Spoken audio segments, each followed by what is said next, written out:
जवान थे जिन्होंने भारत को तारीख का वो सबक सिखाया जो उसकी आने वाली नस्लें भी কিয়ামত তক ইয়াদ রখেंगी। ৭৮তম স্বাধীনতা দিবস উদযাপনের দিন আর্মি রকেট ফোর্স কমান্ড বা ARFC নামে নতুন এক বাহিনীর ঘোষণা দেন পাকিস্তানের প্রধানমন্ত্রী শেহবাজ শরীফ। বলেন, প্রচলিত যুদ্ধ কৌশল আরও শক্তিশালী করা ছাড়াও যে কোনো দিক থেকে শত্রুপক্ষকে ঘায়েল করার ক্ষমতা থাকবে নতুন এই বাহিনীর। পেহেলগাম কাণ্ডের জেরে গেল মে মাসে ভারতের সঙ্গে সংঘাতে জড়ায় পাকিস্তান।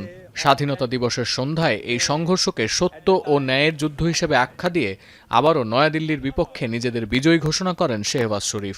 কাতার ভিত্তিক সংবাদ মাধ্যম আল জাজিরা বলছে, পাকিস্তানের প্রধানমন্ত্রীর এই ভাষণ ও নতুন বাহিনী ঘোষণার সঙ্গে জড়িয়ে আছে ভারতের সঙ্গে সাম্প্রতিক দ্বন্দ্ব। অনুসন্ধানী প্রতিবেদনে আল জাজিরা আরও দাবি করছে, ভারতের সঙ্গে 4 দিনের সংঘাতে নিজেদের আকাশ প্রতিরক্ষা ব্যবস্থার সঙ্গে সংশ্লিষ্ট বাহিনীর কৌশলগত দুর্বলতা বুঝতে পারে ইসলামাবাদ। পাকিস্তানের প্রতিরক্ষা বিভাগ অনুধাবন করে, শক্তিশালী বিমান বাহিনী থাকার পরেও আধুনিক ক্ষেপণাস্ত্র ও ড্রোন দিয়ে শত্রুকে ঘায়েল করতে পারে এমন একটি বিশেষ চৌকস বাহিনী প্রয়োজন তাদের। ইউক্রেনের সঙ্গে রাশিয়ার সংঘাত কিংবা ইসরায়েলের বিরুদ্ধে ইরান, লেবাননের হিজবুল্লাহ ও ইয়েমেনের হুতিদের যুদ্ধনীতিও অনুপ্রাণিত করেছে ইসলামাবাদকে, বলছে আল জাজিরা। প্রতিবেদনে আরও দাবি করা হয়, পাকিস্তানের নতুন এই বাহিনী মূলত শর্ট ও মিডিয়াম রেঞ্জের গাইডেড রকেট অপারেশন চালাবে, যার মধ্যে আছে ফাতা 1 ও ফাতা 2 এর মতো ক্ষেপণাস্ত্র, যেগুলো পারমাণবিক নয় কিন্তু সুনির্দিষ্টভাবে শত্রুর ভেতরের লক্ষ্যবস্তুতে আঘাত হানতে সক্ষম। বর্তমানে পাকিস্তান সেনাবাহিনীতে সাব ডিভিশনের সংখ্যা 9টি।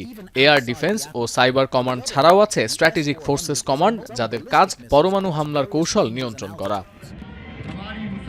পাকিস্তানের প্রতিরক্ষা বিভাগ মনে করে, যুদ্ধকালীন পরিস্থিতিতে সাময়িক প্রতিরোধের জন্য সেনাবাহিনীর একটি দলকে ব্যবহার করার চেয়ে একটি বিশেষ বাহিনী প্রস্তুত থাকলে আকস্মিক ক্ষয়ক্ষতি কমানো সম্ভব। পাশাপাশি আর্মি রকেট ফোর্স কমান্ড বা ARFC-কে এমনভাবে প্রশিক্ষণ দেওয়া হচ্ছে যেন তারা শত্রুপক্ষের গুরুত্বপূর্ণ লক্ষ্যবস্তুতে বিস্তৃত পরিসরে অভিযান চালাতে পারে।